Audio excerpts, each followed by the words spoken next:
We all have rules that we live by, whether we realize it or not.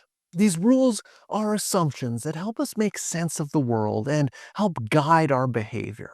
And a lot of the time, these rules are useful and help us stay healthy. Things like it's good to eat lots of vegetables, or rules like it's important to get enough sleep. But there are other rules, particularly about health, that can become so rigid and unrealistic. And these rules can make health anxiety worse rather than keeping a person safe. In today's video, we're going to look at some of these unhelpful rules that people develop about their health that might be making them more anxious, and we'll talk about how to recognize these unhelpful rules. Now, many of the rules that we have about our health stems from early life experiences. Think about people in your life when you were growing up. How did they react when you were sick? Did your parents rush you to the doctor for every little symptom, every little time you had a sniffle, every time you had a fever? Maybe you had a parent who was constantly checking on your health, or had a family member who was always anxious about their health. Or were there people in your life who were more laid back about issues related to their health or your health? These experiences can have a big impact on the way that we think about our health later in life. Over time, these experiences or lessons that we learn at a young age form assumptions or rules in our mind, even if we're not fully aware of them. For example, you might develop a belief that I must take every symptom seriously, or something awful is going to happen. Or something like I should never ignore my bodily sensations because they could be a sign of something seriously wrong.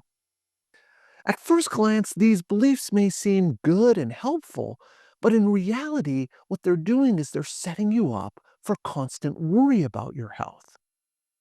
So it's important to recognize that not all health rules are bad. In fact, we need certain rules to keep us safe.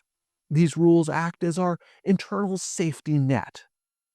They help us navigate the world in a way that feels comfortable and safe.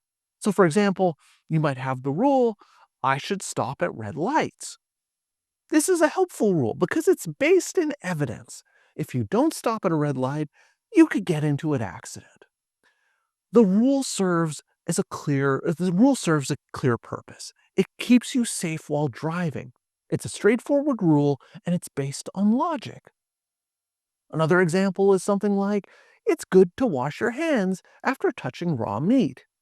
This makes sense because it helps prevent the spread of bacteria that could make you or others sick.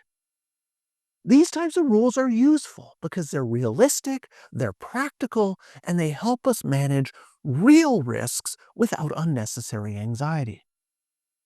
But what happens when the rules that we create for ourselves around health are unrealistic or rigid?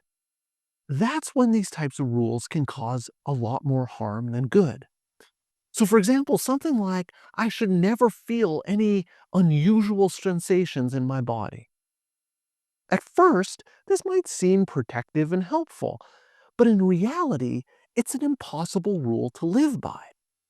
Because our bodies are constantly giving us feedback in the form of physical sensations. And most of these physical sensations are totally harmless. You might feel an ache in your back after sitting for too long.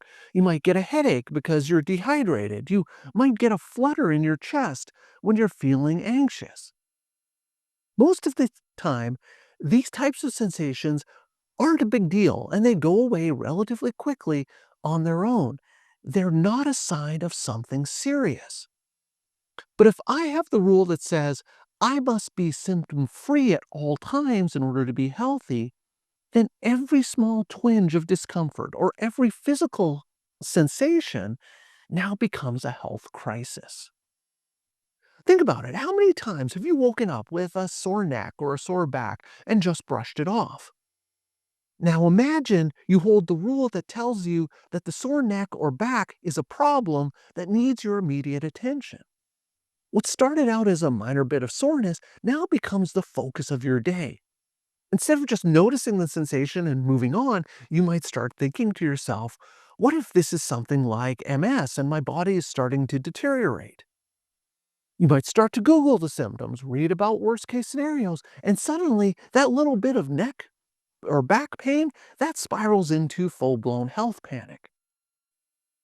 And these unhelpful rules don't just create anxiety, they also have a way of affecting other parts of your life. Think about the mental energy that it takes to constantly monitor your body for any signs of problem. When you hold the belief that you must always be symptom-free or that every physical sensation needs to be explained, you set yourself up for a never-ending cycle of worry. And think about the impact that has on your daily life. You might find yourself making frequent doctor's appointments, not because something's wrong, but because you're constantly seeking reassurance that nothing's wrong. You might spend hours researching symptoms on the internet, diving deeper into all sorts of worst case scenarios. We call this hypochondria. It's the anxiety you feel when you try to self diagnose based on stuff that you read online. And so, while it feels like you're gaining control by seeking information, the frequent doctor visits and internet research just leads to more worry and more confusion. And over time, these unhelpful rules can also start to affect your behavior. You might avoid certain activities because you're afraid that they'll bring up physical sensations and make you feel worse. For example, you might stop exercising because the feeling of fatigue or muscle soreness afterwards makes you anxious that you have some sort of degenerative muscle condition. Or you stop drinking coffee because it causes you to notice that your heart rate increases, which makes you worry that maybe you have heart disease.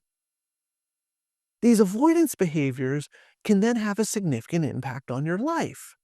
This avoidance leads to you missing out on things like spending time with friends or doing hobbies or even just being active, all because you're holding on to a rule that says, I must be symptom free at all times, or I need an explanation for every body sensation. So these rules trap you in a constant state of hypervigilance where every small sensation becomes something that you need to investigate, that you need to avoid, or that you need to worry about. And over time, this doesn't just make your anxiety worse, it can also make your world smaller as you avoid more and more things that you used to enjoy. And your life becomes centered around managing these health fears rather than actually living. So while these health rules are meant to protect us, when they're rigid or unrealistic, they end up doing the opposite. Instead of keeping us safe, they keep us trapped in a cycle of anxiety, limiting our lives and making us feel awful. So, how can you start recognizing whether you have some of these unhelpful rules?